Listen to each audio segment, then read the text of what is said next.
Hello, I'm Chrysanthi Polizoni and I'm presenting DataLake value proposition. So the agenda is what is a data lake, components of a data lake versus data warehouse, and business value of data lake solution, and proposed data lake architecture for medical data processing. What is a data lake?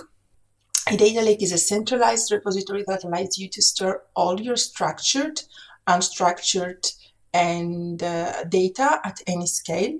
You can store your data as is without having to first structure the data and run different types of analytics from dashboards and visualizations to big data processing, real-time analytics, and machine learning to guide better decisions. So the components of the data lake, in our case, is the ingestion layer. We will be using Scoop and Kafka. The storage layer, we will be using HDFS and S3. The processing layer that is going to include advanced analytics and machine learning, and the serving layer that is going to include reporting and dashboards. So the data lake versus a data warehouse. So a data warehouse is a blend of technologies, existing older technologies and components, which allows the strategic use of data. It is a technique for collecting and managing data from various sources to provide meaningful business insights. A data lake, on the other hand, is a storage repository, which is something bigger where you can ingest very different kinds of data, and it can store a large amount of structured, semi-structured, and unstructured data. So any kind of data you might think of. It is a place to store every type of data in its native format with no fixed limits on account size or file. It offers high data quality to increase analytic performance and native integration. So a data warehouse, as we said, it's very structured at storing data in data warehouses because it's more costly and time consuming. Data warehouses offer insights into predefined questions. So we have to have everything set up before. We cannot come up with questions after we have created our data warehouse. Any changes to the existing data warehouse are complicated and need more time to perform. We have a schema on right, which means exactly that we have to create a schema beforehand, so we cannot change things on the go. So instead, a data lake is you can ingest structured, semi-structured, unstructured data.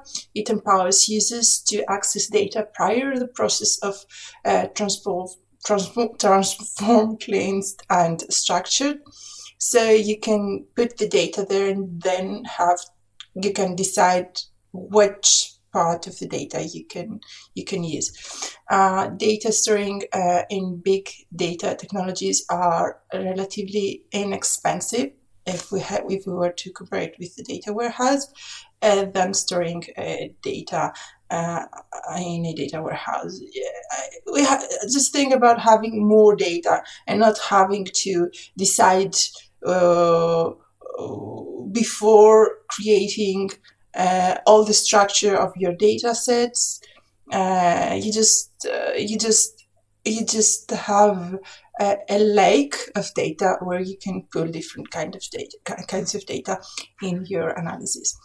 Data lakes empower users to access data before it has been transformed, cleansed, and structured. It allows users to get to the result more quickly and compared to the traditional warehouse. And I have to add here, it's like, and gives access to more people, different kind of people,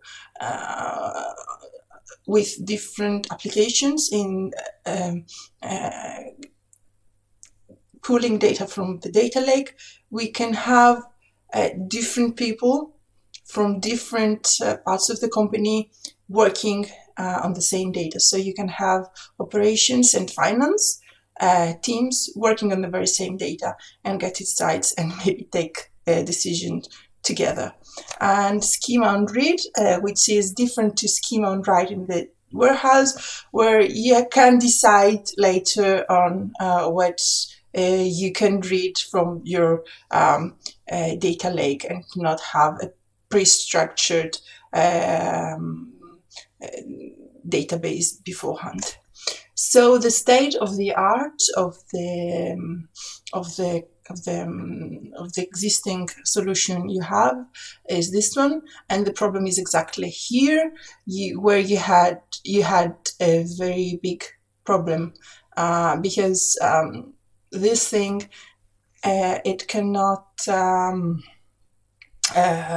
scale horizontally, so everything is on the same point of failure, and this can create a lot of this is very risky.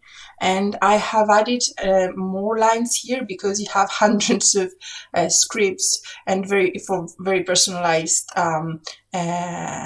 files here to come into the ETL phases. This is very risky and very risk prone, because the person that has written one script here might not have given all the information to the rest of the team. So this is very risk prone for day-to-day operations, something that the finance team has to know and take risk-averse decisions upon that. So before getting into the cloud database management systems, we have to understand what's in the market. And here are the most of the companies that are competing in the market. I would stay on Amazon, Microsoft, Google, and Snowflake and Databricks as a beginning, and I would take inspiration from the Amazon Web Services platform. So this is our architecture, and you see how the ETL process is developed in different stages. So you first ingest data. You have no ETL here. You just ingest data. You put data into the storage layer. Again, no ETL. Here you have to just take the data you need and you process them here. And here you have different kinds of metadata you can use, and it's much more efficient and produces less risk to failure. And this is the serving layer, where you have your users and reporting and the dashboards that you get from the query data. So the business value of the data lake is that you create a resilient system to collect different types of data. This is capable to grow and change in time, and you don't have to create it beforehand, everything, and you don't have to really have the solution for everything. You can provide fast and immediate insights because data is there. You can align different teams on the same vision, especially if we were to speak about operations and finance. Those two have to understand each other in order to, be able to create value from that. Align finance and operations teams to mitigate for future disaster, because a disaster is causing huge financial loss for a company. So you really have to mitigate that. analyze business model and decide which ones to expand and what to explore. Because of data availability, you have data, you can understand and predict the future, and understand which business model could provide you a future in your company, and drop the ones that you might not think that you can exploit in the future. Thank you so much, and hope to see you soon.